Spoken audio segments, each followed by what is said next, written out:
আসসালামু আলাইকুম। আজকে আমরা ডায়াফ্রামেটিক হার্নিয়ার ক্লাসিফিকেশন সম্পর্কে জানব।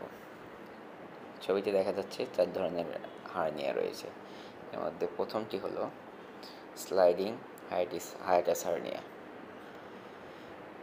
এটা হলো স্টোমাক বা পাকস্থলী। এটা হলো আমাদের ইসোফেগাস বা অন্ননালী।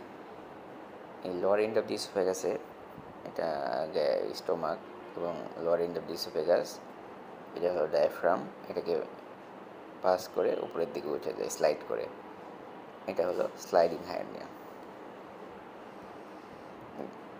এটা হলো টাইপ 1।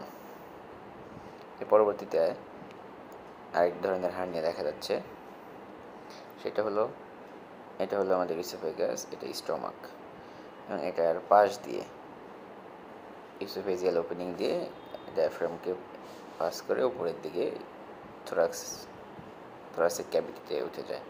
এই জন্য একে বলা হয় প্যারা ইসোফেজিয়াল হার্নিয়া, যেহেতু এটা ইসোফেগাসের সাইডে অবস্থিত এবং এর ভিতর দিয়ে উপরে চলে যায়। পরবর্তীতে রয়েছে মিক্স টাইপ। এটি হলো মিক্স টাইপের হার্নিয়া। এটা হলো ইসোফেগাস, এটা স্টোমাক, এটা হায়াটাস হার্নিয়া এবং প্যারাইসোফেজিয়াল হার্নিয়ার একটা মিক্সড কম্বিনেশন থাকে। এটা টাইপ 3। হলো জায়ান্ট হায়াটাস হার্নিয়া, এটা টাইপ 4।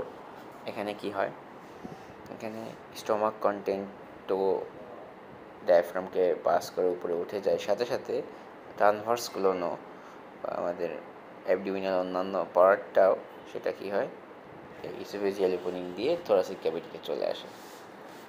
এটা হলো আমাদের টাইপ 4 ডায়াফ্রামেটিক হার্নিয়া।